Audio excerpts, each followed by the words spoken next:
સુરતના કડોદરા વિસ્તારમાં 1 સપ્ટેમ્બરના રોજ એક મિલમાં ભયાનક આગ લાગી હતી।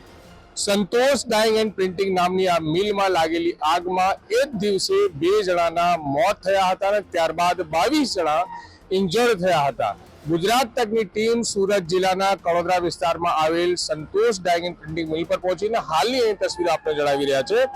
અત્યારે આપ તસવીરોના માધ્યમથી જોઈ શકો છો, આ એ જ સંતોષ ડાઇંગ એન્ડ પ્રિન્ટિંગ મિલ છે, જેની અંદર 1 સપ્ટેમ્બરના રોજ ડ્રમમાં બ્લાસ્ટ થતા આગ લાગી હતી ને હાલ આપ જોઈ શકો છો આ સમગ્ર મિલ ખંડહર હાલતમાં થઈ ચૂક્યો છે। મિલ પૂર્ણ રૂપથી કહીએ તો પૂરું ખંડર થઈ ચૂક્યો છે। નીચે દિવાળો હોય એ પણ હાલ તૂટેલી જોવા મળશે અને જે ઉપર પતરાના શેડ હતા એ પણ ધ્વસ્ત થઈ ચૂક્યા છે। તો સંતોષ ડાઇંગ એન્ડ પ્રિન્ટિંગ મિલ જે કડોદરામાં આવેલી છે એની આ તસવીરો છે।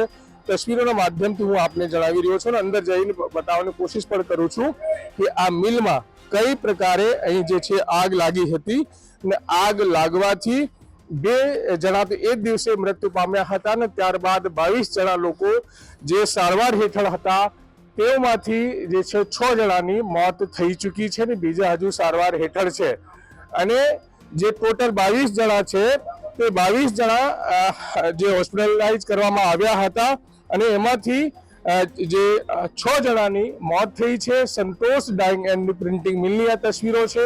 હાલ આપ જોઈ શકો છો પોલીસે આ મામલે ગુનો નોંધ્યો છે અને પોલીસ આ મામલે તપાસ કરી રહી છે। સિક્योरिटी गार्ड છે અહીંયા। क्या नाम है आपका? पवन केसरी। ये मिल में कैसे क्या आग लगी थी? सर जी जब आग लगी थी तो हम लोग इधर नहीं थे, 1 नंबर गेट पे थे। अच्छा, देखा तो होगा ना यहाँ पे कितने लोग मर गए, क्या हुआ? जी सर जी 2 आदमी का आया था सर जी, 2 आदमी। अच्छा जी, उसके बाद कितने लोग घायल हुए थे इसमें?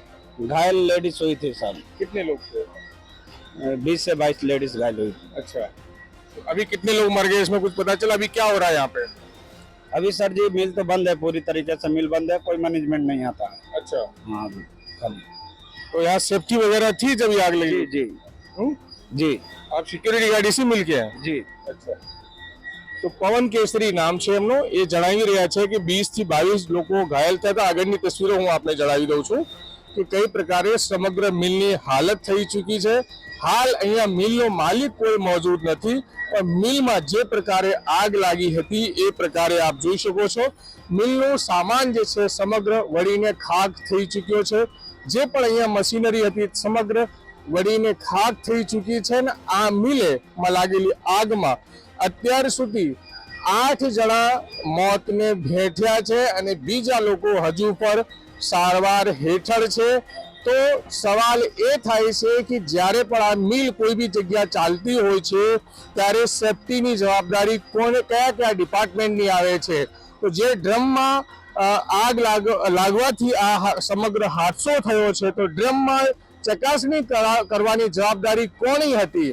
મિલ માલિકે આ મામલે કેમ તકેદારી ના લીધી? સંબંધિત ડિપાર્ટમેન્ટ જે છે એ લોકોએ કેમ તકેદારી ના લીધી જો આ ઘટનાને અંજામ થયો છે? 8 જણાની મોત થઈ છે। પોલીસે આ મામલે FIR નોંધી છે પણ હજુ સુધી કોઈની ધરપકડ કરવામાં નથી આવી છે। ગુજરાત તકની ટીમ અહીંયા પહોંચી છે ત્યારે આ મિલનો જે સિક્યોરિટી ગાર્ડ છે એ સમગ્ર હકીકત જણાવી રહ્યો છે કે કયા રીતે હાદસા થયો હતો અને કઈ રીતે આ ઘટના બની। હાલ આપ જોઈ શકો તો ત્યાં જે 2-3 જણા લોકો છે એ મિલની અંદર કઈ ટેકનિકલી ચકાસણી કરવા આવ્યા હોય એવું લાગી રહ્યું છે કેમ કે ડ્રમ સામે છે અને ડ્રમમાં જ ફાટવાથી આગ લાગી હતી। તો પોલીસે આ મામલે ગુનો નોંધીને તપાસ હાથ ધરી છે અને પહેલા દિવસે જ્યારે આગ લાગી હતી 1 સપ્ટેમ્બરના રોજ ત્યારે પોલીસે આકસ્મિક કેસ નોંધ્યો હતો। ત્યારબાદ હવે નામજોગ પોલીસે ફરિયાદ દાખલ કરી છે। ગુજરાત તકની ટીમે આ સમગ્ર મામલે જે સુરત જિલ્લાના SP છે એમની સાથે પણ વાતચીત કરી છે। તેઓ સ્પષ્ટપણે કહ્યું છે કે આ મામલે ગુનો નોંધાઈ ચૂક્યો છે અને પોલીસે તપાસ હાથ ધરી છે અને એની અંદર જેને બી પણ જવાબદારી આવશે કોઈને બી છોડવામાં નહીં આવશે। તો આ સંતોષ ડાઇંગ એન્ડ પ્રિન્ટિંગ મિલની આ તસવીરો છે અને તસવીરોના માધ્યમથી આપણે અમે જણાવી રહ્યા છે કે મિલમાં જે આગ લાગી હતી તો આગ लाग्या बाद અહીં હાલની શું પરિસ્થિતિનું નિર્માણ થયું છે। મિલ ટોટલ ખંડર થઈ ગયો છે। પોલીસે ગુનો નોંધ્યો છે। 8 જણાની અત્યાર સુધી મોત થઈ ચૂકી છે, જેમાં મહિલાઓ પણ સામેલ છે અને વધુ જે ઈજાગ્રસ્ત લોકો છે તેઓ હોસ્પિટલમાં સારવાર હેઠળ છે, કેટલાકને રજા ઉપર પણ મળી ગઈ છે. તો હજુ જે સારવાર હેઠળ છે એમની તબિયતમાં કહી ન શકાય એવી પરિસ્થિતિનું નિર્માણ થયું છે. તો સંતોષ ડાઇંગ એન્ડની પ્રિન્ટિંગ મિલમાં લાગેલી આગમાં 8 જણાના મૃત્યુ થયા છે અને હજુ કેટલાક સારવાર હેઠળ છે. તો સવાલ અહીં એ જ થાય છે કે સુરતમાં ટેક્સટાઇલ મિલોમાં આવી રીતે ઘટનાઓ બનતી રહે છે, લોકો મરતા રહે છે, તો આવી ઘટનાઓ અટકતી કેમ નથી? કયા ડિપાર્ટમેન્ટ આની જવાબદારી લેશે? શું નેતાગીરી આ સમગ્ર મામલે જવાબદારી લેશે? પોલીસ મામલે જવાબદારી લેશે? તો આ સમગ્ર ઘટનાઓ આવી થતી જ રહેશે અને જે મજૂર વર્ગ છે, મજૂર વર્ગ આવી ઘટનાઓમાં મરતો રહે છે. જે પ્રકારે આ મિલમાં 8 જણા અત્યાર સુધી મોતને ભેટ્યા છે, વધુ લોકો સારવાર હેઠળ છે. પોલીસે ગુનો નોંધ્યો છે, તપાસ શરૂ કરી છે. હવે જોવાનું એ રહેશે કે સુરતની જે પલસાણા થાણા પોલીસ છે આ મામલે કયા લોકોની ધરપકડ કરે છે. કે હાલ તો નામજોગ 2 લોકોના નામ નોંધાયા છે. મિલ માલિકની ધરપકડ થાય છે કે કેમ, મિલ માલિકની કોઈ જવાબદારી ગણવામાં આવે છે કે કેમ, એ એક સવાલ છે. સંજય સિંહ રાઠોડ, ગુજરાત તક, સુરત.